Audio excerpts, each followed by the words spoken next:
In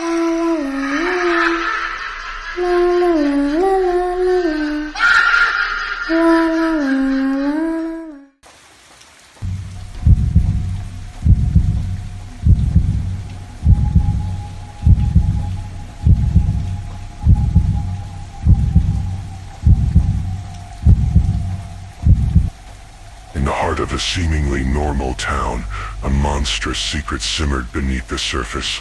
This is the chilling true story of a serial killer who turned human flesh into the unthinkable burgers that would haunt the lives of those who unknowingly indulged. Meet Joe Metheny, a quiet figure who ran a small burger shop. To the unsuspecting public, he was just a friendly local chef, known for his mouth-watering creations, but behind the grill, he harbored a dark obsession that would lead him down a path of horror. As the sun set, Joe Metheny transformed from a humble cook into a predator, luring his victims into his twisted world. Reports of missing persons began to surface, but the community remained oblivious, savoring the delicious burgers that came from his kitchen. People used to eat there all the time. It was their favorite spot. They never imagined something so horrible could happen. But the truth was far more sinister. Authorities began connecting the dots. Disappearances, strange smells emanating from the restaurant, and the shocking discovery of body parts buried behind the shop.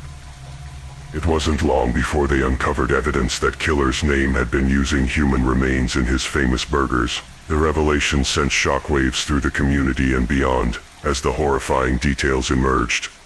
As the investigation unfolded, survivors of his gruesome acts came forward, sharing their harrowing experiences. They spoke of encounters that could have ended in tragedy, but fate had intervened. They went to his shop late one night. Something felt off. I just got a strange vibe. I left quickly, and I'm so thankful I did.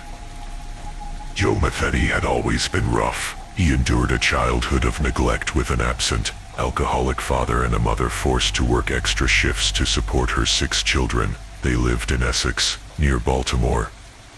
Not many other details are known about his younger years, but his mother says he joined the army in 1973 when he was 19. They lost touch after that. He just kept drifting further and further away. I think the worst thing that ever happened to him was drugs. It's a sad, sad story, she said. Upon leaving the army, Metheny worked blue-collar jobs in lumber yards and as a truck driver. Then came the incident that sparked his desire for revenge.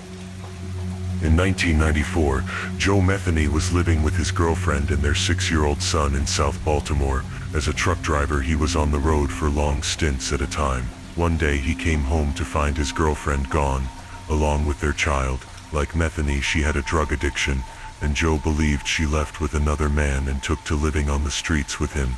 He flew into a rage. He spent days looking for them, checking halfway houses and even under a certain bridge where he knew his wife used to buy and do drugs. Under the bridge he found not his wife, but 2 homeless men whom he believed knew her.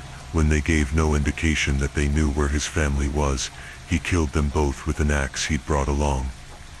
Immediately afterward, Metheny allegedly noticed a fisherman nearby who could have seen what he'd done. Just in case he had, Metheny killed him too. Some people deem these first 3 killings crimes of passion, though he'd later develop a taste for murder. As soon as he realized what he'd done, Metheny panicked and tossed the bodies into the river to hide the evidence. He did get some closure on his son's whereabouts, saying, "I found out about 6 months later she had moved on the other side of town with some asshole that had her out selling her ass for drugs. They got busted for drugs and they took my son away from them for child neglect and child abuse." Police arrested Metheny for the murders of the 2 men under the bridge, and he spent a year and a half in the county jail awaiting trial. However, he was acquitted of any charges as he dumped their bodies in the nearby river and investigators could not find them. Without physical evidence tying him to the crimes, Joe Metheny went free. He resumed his original quest of seeking out his missing wife and child. But this time, something was different. Though he had spent a year and a half awaiting his trial, jail time had clearly done nothing to slow Joe Metheny down. Shortly after being released, Metheny murdered 2 sex workers when they failed to provide him with information on his missing girlfriend. This time, however, he had a better idea for disposing of their bodies. Instead of tossing them in the river, Metheny brought the bodies home. There, He dismembered them and stored the meatiest parts of them in Tupperware containers. What didn't fit in his freezer he buried in a truck lot owned by the pallet company he worked for. It seemed that he was now murdering people for sport as much as for revenge. Over the next several weekends he mixed the sex workers' flesh with beef and pork, forming it into neat little patties. He would sell these meat patties out of a small barbecue stand he opened on the side of the road.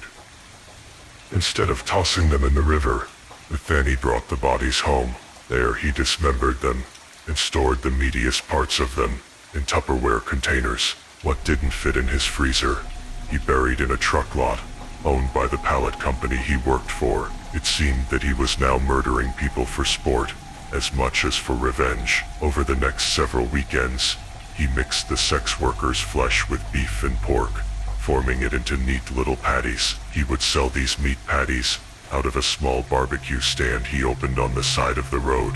During this time, his customers would all consume bits of human flesh. They became unwitting hiding spots for the bodies of Metheny's victims. Whenever he needed more special meat, Metheny would simply venture out and find another sex worker or a vagabond. He later told police that he received no complaints on the meat tasting funny. In fact, no one seemed to notice that his burgers had a little something extra in them.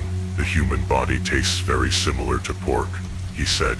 If you mix it together, no one can tell the difference. So the next time you're riding down the road and you happen to see an open pit beef stand that you've never seen before, make sure you think about this story before you take a bite of that sandwich. Joe Metheny was finally caught in 1996 when a would-be victim named Rita Kemper managed to escape his clutches and ran straight to the police. During his interrogation, Metheny willingly offered up a confession. He gave details about each of his murders, even mentioning the murder of the fisherman from several years before. According to his confession, he killed 10 people, and authorities say there's no reason to believe he would have stopped there had they not captured him. Eventually, a jury found him guilty and sentenced Metheny to death. However, a judge overturned this verdict in 2000 and changed it to 2 consecutive life sentences. The words "I'm sorry" will never come out, for they would be a lie. I am more than willing to give up my life for what I have done, to have God judge me and send me to hell for eternity. I just enjoyed it, he said at his trial. The only thing I feel bad about in any of this is I didn't get to murder the 2 motherfuckers I was really after, he said. And that's my ex-old lady and the bastard she got hooked up with. In 2017, guards found Metheny unresponsive in his cell at the Western Correctional Institution in Cumberland at about 3 p.m. They pronounced him dead shortly afterward, thus ending his horrifying saga. Thanks for watching. Don't forget to hit that like button, share with your friends, and subscribe to stay updated for more chilling stories.